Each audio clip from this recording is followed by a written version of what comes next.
Hi, my name is Bryan Mitchell from the firm Mitchell Solicitors. I'm an accredited specialist in this area of law called succession, which is wills and estates. In 2006, the law changed in a big way in Queensland and New South Wales. There was a bit of catching up. Some of the other states had already introduced this law, and this idea that the court can order a will, a court-made will, who would have thought? Section 21 of the Succession Act in Queensland and similar sections throughout the country. Three things you have to establish before the court. Firstly, you have to establish that the person for whom you're seeking the court to order a will, the adult will refer to that person, lacks a thing called testamentary capacity. What's testamentary capacity? That's, you've got to know what a will is, you've got to know what stuff you own, you've got to know those who have a claim on your bounty. So there's got to be evidence, medical evidence and so forth before the court that the adult lacks testamentary capacity, because if they've got it, they should be doing a will. There's no need for the court to help. The next thing you've got to prove before the court is the adult is alive. Now that makes a lot of sense, so you can't do it after someone's passed. And the last point that you've got to establish under 21 is the court approves it. Now under section 22 of our Succession Act, the court has to grant its leave.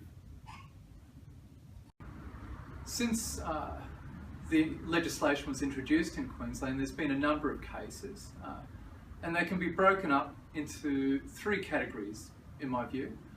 First category would be what I call where the court orders a will to make things sensible. And I'll give you examples of that. There's a person that's been catastrophically injured, they've lost capacity, and one parent is doing all the hard yards for the last 20 years caring for this person. Yet if they die, and one parent, is cleared off, and yet if they die intestate without a will, one half will only go to the parent that's been doing all the hard yards, and the other half will go to the parent that's cleared off. So quite often in that instance, the court will give effect to a more sensible will that skews the estate towards the parent that's been doing all the hard yards. And there's a whole series of cases dealing with that, making things sensible, where under the rules of intestacy it's not. The second sort of category of cases that you see is elder abuse, and we did a newsletter last year sometime about Laurie's case, where there was elder abuse, where there was this dodgy marriage, a fresh will, and the whole time along the adult clearly lacked testamentary capacity. If the adult had died at that point in time, there would have been estate litigation everywhere about what was the final will, even though there was a big cloud over what was the final will. So the court was asked to overcome elder abuse in this instance and order a will in line with what the adult would have done had the adult capacity, and there was enough evidence to prove that. So in Laurie's case, and there's been a few like this, that was an instance where the court ordered a will to overcome elder abuse. The third category is what's best described as estate planning of last resort. And I'll explain to you what I mean.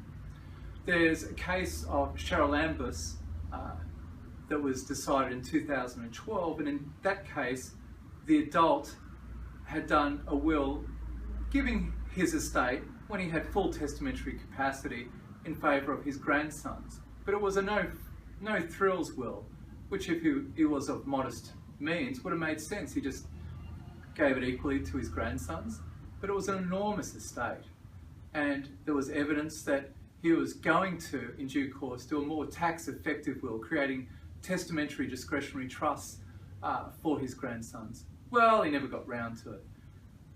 He lost capacity. He didn't die, thankfully. Anyway, an application was made to the court, and evidence was put forward to the court that the adult was going to do this tax-effective will. He just ran out of time, really. He lost capacity.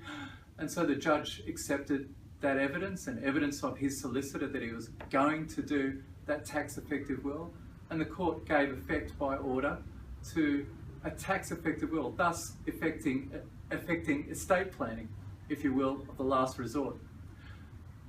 Give you a case where it went wrong.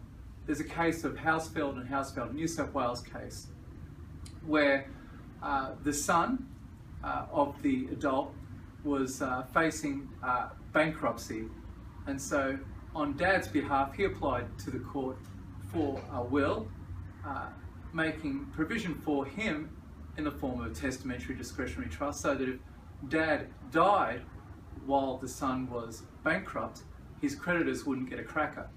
Now, I've got to tell you, if a client was before me and sought advice from me about doing such a will, that's the sort of will we would do, so that the creditors don't get the inheritance. However, the New South Wales court held that this sort of will for the court to order it to defeat creditors was against public policy, and so that application failed. Similarly, at first instance, there's a case of GAU, and GAV, which the Court of Appeal citation is 2014 in the Supreme Court. Now, at first instance, this is an interesting case where the adult had large land holdings and wanted to, under her will, make provision for her son. And it was a simple will, just making provision for her son in a certain way. However, the son, prior to the adult passing, and unfortunately during a period where the adult had lost testamentary capacity, was going through a divorce. One would argue a somewhat acrimonious divorce, because there's a bit of litigation here. And so he made an application to the court for Mum to do a fresh will, once again providing for him in the form of a testamentary discretionary trust, so that if Mum died during family law proceedings, his inheritance would be less likely to be considered as part of the matrimonial pool and therefore go out of the family. At first instance, the primary judge held that such a will would be, the jurisdiction of the court would be an abusive process. It wouldn't be right to oust the jurisdiction of the family court in such a way. The Court of Appeal gave more weight to evidence as to what the adult wanted.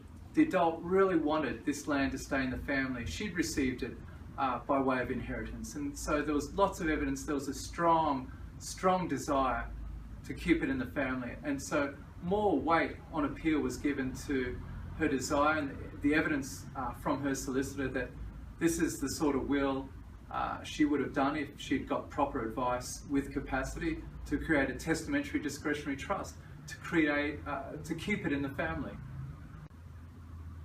In summary, Section 21 of the Succession Act in Queensland and similar provisions throughout the country, this court-made will, it's never too late to get the estate planning right.